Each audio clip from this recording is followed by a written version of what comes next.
For the third night in a row, the fighting is furious, the combat closer than it's been until now, as Israeli troops have begun pushing into the heavily populated areas where Hamas fighters wait. The Israelis have continued the relentless air and artillery pounding that has traumatized Gaza's population, raised the civilian death toll, and led to increasingly louder calls from around the world for the offensive to stop. The voices from within Gaza have become more desperate. We don't have enough food, we don't have enough water, and as you hear me, more bombings, and I could see the dust now over my house from the window. This night would be very hot.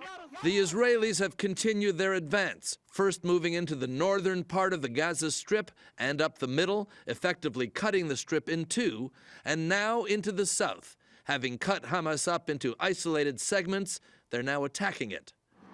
There are reports Israeli troops have moved into buildings on the fringes of the major population centers and that close-range fighting with Hamas may have begun.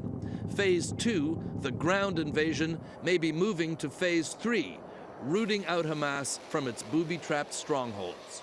In the next hours or days, you'll see the Israeli soldiers going more and more into the populated areas because that's where Hamas stays. Would the Israeli public be able to sustain it? That's a question of casualties.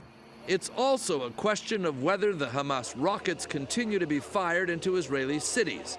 They kept coming today, sending people and even cabinet ministers scurrying for cover. Also incoming, the diplomats. A delegation from the European Union arrived, as did French President Sarkozy. But the message they're all getting from Israel, the job of protecting its citizens isn't done yet. When Israel is being targeted, Israel is going to retaliate. In the race between war and diplomacy, war is way ahead.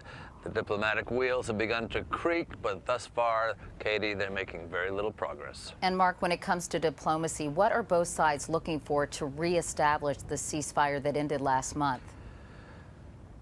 What they want is the very causes of this nasty little war to begin with. The Israelis want the missiles to stop and some guarantee that Hamas won't import more weapons, and Hamas wants the blockade lifted, and that's the contradiction. All right. Mark Phillips. Mark, thanks very much.